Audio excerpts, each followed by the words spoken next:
everybody, and welcome to Raising Vibrations and to the monthly forecasts. Hope you're doing well.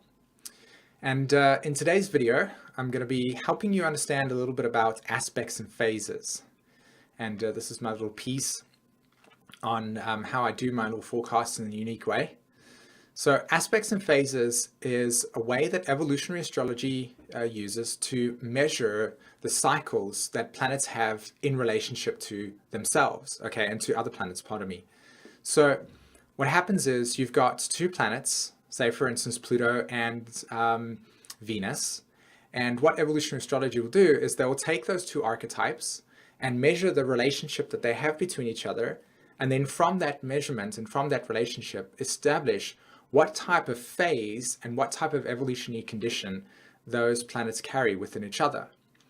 And it's really fascinating because when you begin to measure your planets in relationship to other planets, you begin to see the development of how you actually experience your life through these aspects and phases. Now, I've got a little slideshow over here quickly that I want to show you in terms of what is the philosophy behind aspects and phases and what type of methodology do we use to actually measure this, okay? So I'm going to show you that right now. Okay, so what you're looking at is two pictures. On the left-hand side over here, you can see this is about life itself, okay? The first thing that we understand is that everything is in a cyclic formation. Everything is moving through time and space. And so because of that, it is not separate that when you look at two planets or three planets in a birth chart, that they are also in this life cycle. There is a life cycle that each planet has. And each planet in relationship to another is reflecting where that life cycle is. It's no different than measuring a new moon, a first quarter moon, a last quarter moon, and a full moon. They're exactly the same thing. We just do it with planets now. And you can see that when you have a new moon, there's a new intention. When you have a full moon, we're coming into a halfway completion cycle. Again, phasal relationship and life, how it's evolving. The picture on the right-hand side reflects to us that everything is in relationship to everything else. Everything. Okay, it's like a revolving door. The moment that you walk through a revolving door, as you're moving outward, somebody from the outside is coming inward, and that door is revolving us around it. And it's like as one energy moves outward like that, another one's moving in. And everything is in a consistent relationship with everything else. And so because of that, it's natural for us to understand that when we look at planets in our birth chart, there's a natural cycle in terms of awareness, and there's a natural phasal relationship that exists between planets. And when we measure that, what we get is this beautiful harmonic dynamic of where we are in our consciousness and how that has been developed. Okay? And the next thing is how do we actually then establish and what methodology do we use in order to understand these aspects and phases? Well, in evolutionary astrology, you work with the planets, okay? So you've got Mercury, Venus, you've got Mars, you've got Jupiter, Saturn, Uranus, Neptune, and Pluto, okay? And then you have the sun. Now, in this diagram, everything revolves around the sun.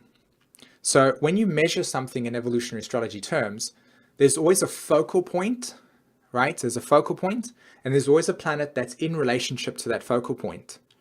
And the way that you understand what focal point you have to look at, you understand the relationship that these planets have to the sun. So the sun will always be a focal point, okay? That's so when you say, for instance, want to understand the phasal relationship between Neptune and Jupiter, well, then it has a little bit of a different cycle, but still the same. When you measure planets in relationship to each other, you're measuring the fastest moving planet in relationship to the slowest moving planet.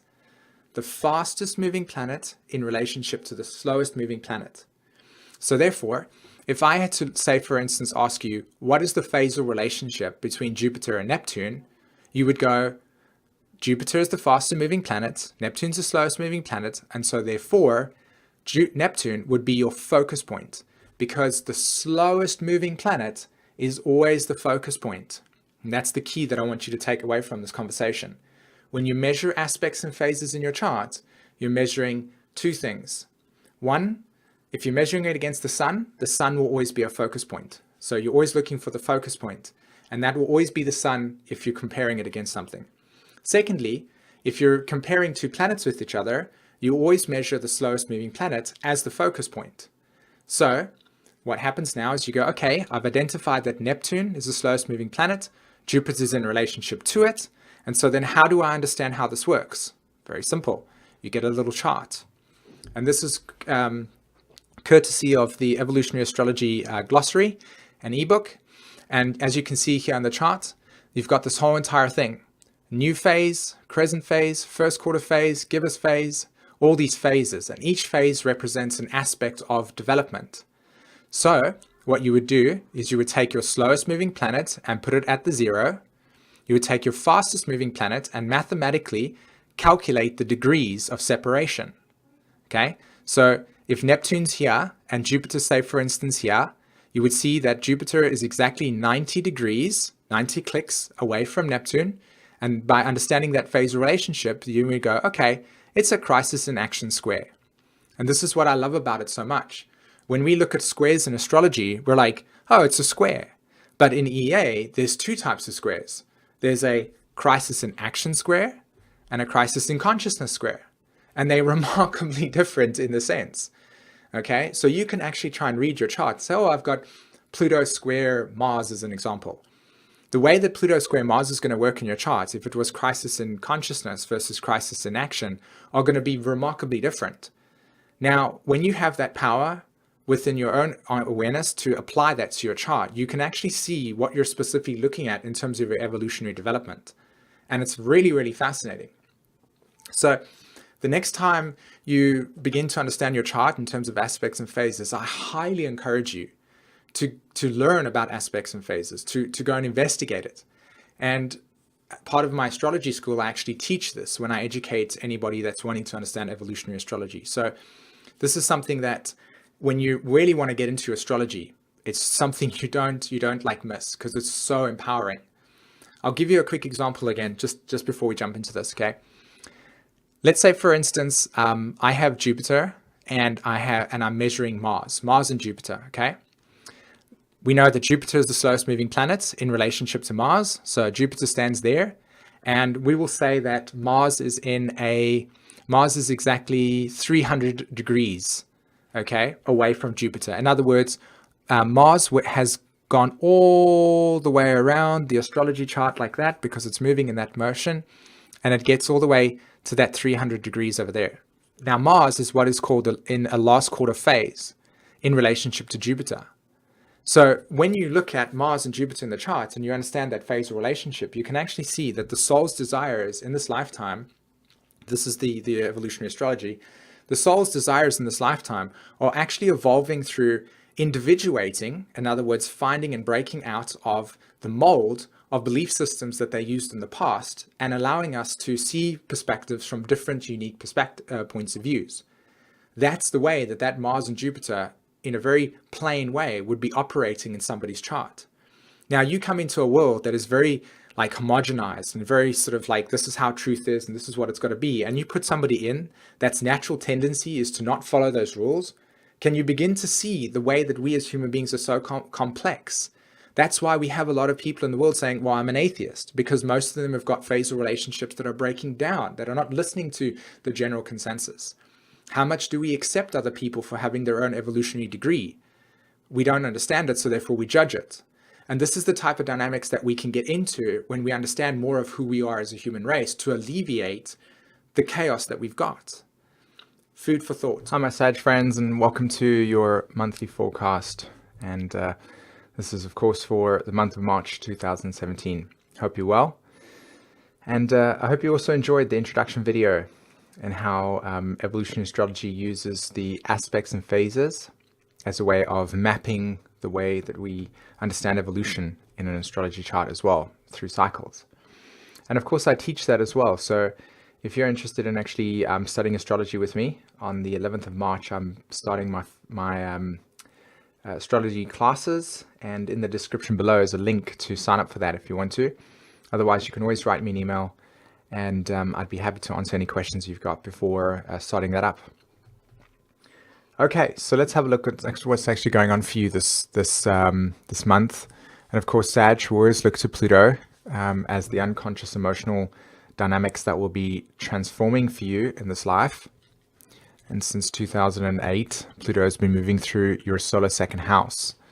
So everything about your sense of self-worth, everything about the dynamics of abundance, your ability to be resourceful within yourself, your ability to feel that you are abundant in your own life and that you have that quality is being deeply, deeply changed on a psychological level.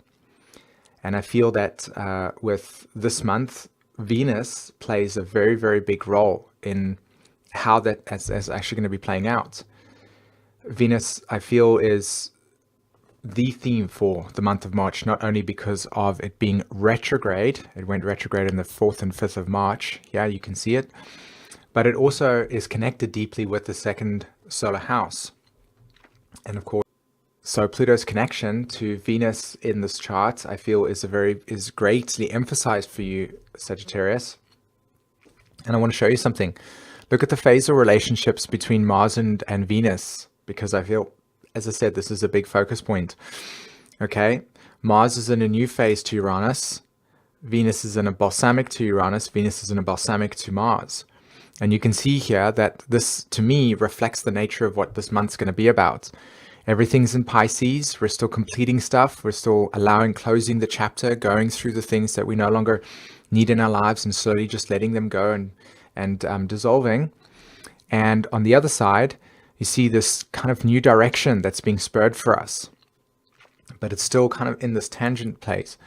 So with Mars moving into Taurus on the 9th of this month, 9th of March, you'll see that we have now Taurus being influenced by the Mars archetype. And Taurus and Libra are co-ruled by the sign Venus, by the planet Venus. And Venus in Taurus side reflects to us how our essential needs are working. What are our essential needs here? What are our ways of relating to ourselves? And Libra reflects the way that we then externalize that. How do we speak to other people based on our own needs and the other way around? So with Mars moving into Taurus, it's really, really beautiful to see that this whole entire evolutionary cycle for this month is really focused on that Venus energy. What is your inner core, and how are you dissolving that inner core and allowing this new direction to play out for you? So the second part of the story then happens on the 12th of March, where we have a full moon taking place. And that's at 22 degrees Virgo. And for this experience, I feel it's really important to understand that, as an example, when you read a book and you read the insights in the book, you don't actually strap the book to your body and then carry that with you as a way of holding those insights. You generally let go of the book, you put it down, and you go about your day, and throughout the day or throughout your life, you apply some of those insights. And those insights are generally stored within your consciousness.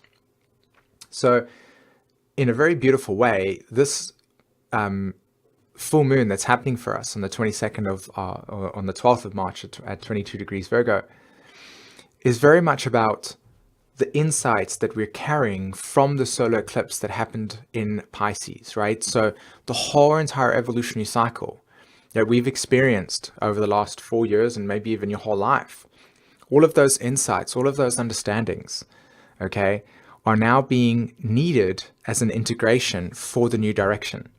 But what you were doing is not something that you're going to be bringing with you.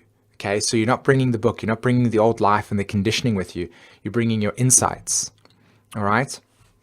And of course, this is all about your abundance, your sense of self-worth. Sag, you're also beginning to explore your new sense of identity, with Saturn being in your first house again. So, or not again, but it's been there for such a long period of time. Saturn being in your first house is a new way of identifying with yourself, new exploration. And all of these symbols in the fourth house over here are letting go of a self-identity, an emotional way of how you related to yourself in the past is being healed and letting go of. And with all these planets in your solar fifth house, this is a new creative project that you want to bring into the world. There's a new sense of, what is my destiny?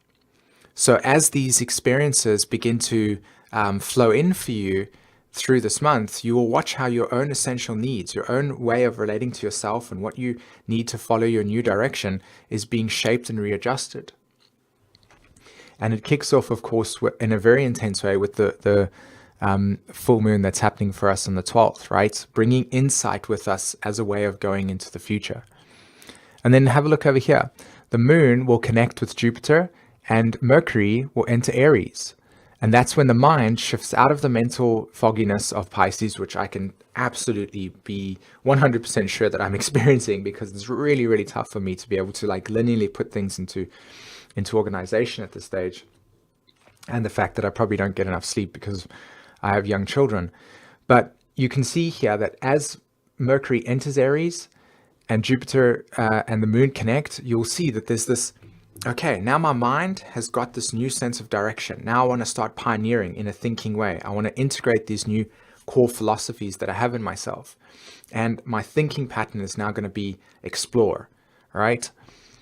And with the moon hitting Jupiter, it's all about the unconscious sense of self-worth, the new direction, and my core philosophy. Like, how do I operate in group dynamics? Where is my tribe? How do I belong? Okay, those are those big key players that are, of course, playing out for you, Sag, at this stage. So if we go over to the 20th of March, okay, we can see here that the moon connects with Saturn, right, on the 20th of March. And we can also see here that the sun enters Aries. So as the moon takes its insights from the full moon on the 12th, it brings it to Jupiter. Jupiter then and connects with Jupiter, and you bring this new sense of identity and truth into play. Then the moon connects with Saturn and says, okay, this is how I want to structure it. And so as the structuring begins to take place, the sun enters Aries and says, okay, now I'm going to give you all the energy to follow your dreams, to pursue your highest will. What is your new life direction? What are you going to see this month, Sag? And it's all about living in the heart. And you can see here that everything's now dissipated from the 4th house Pisces stuff, and it's all now in the 5th house, creative self-actualization, right? And Mars is making a beautiful kind of like pioneering story into your 6th house. How are you bringing it into reality for you? And then on the 22nd, just 2 days later, Pluto and the moon will hit. And this is a time where I feel like you should just kind of chill out for that day, okay? Look at the T-squares that are taking place. And these T-squares, and particularly moon conjunct Pluto, is like a breaking of all the emotional structure and finally letting go. It's like, goodbye, thanks very much for dinner. It was amazing to have you guys. Wow, it was a wonderful conversation. I learned lots, and now I'm out. New direction, completely. And then 3 days later, look what's supporting us in that process. Moon conjunct the south node of Neptune, Sun and Venus switch places. Look at that there. They switch places, and we have full green light. It's like a racing car driver standing at the race line, waiting for the guy to just throw on the flag so that we can just put our engines on go. And this is an opportunity where we just allow ourselves to experience the fullness of what we want to do.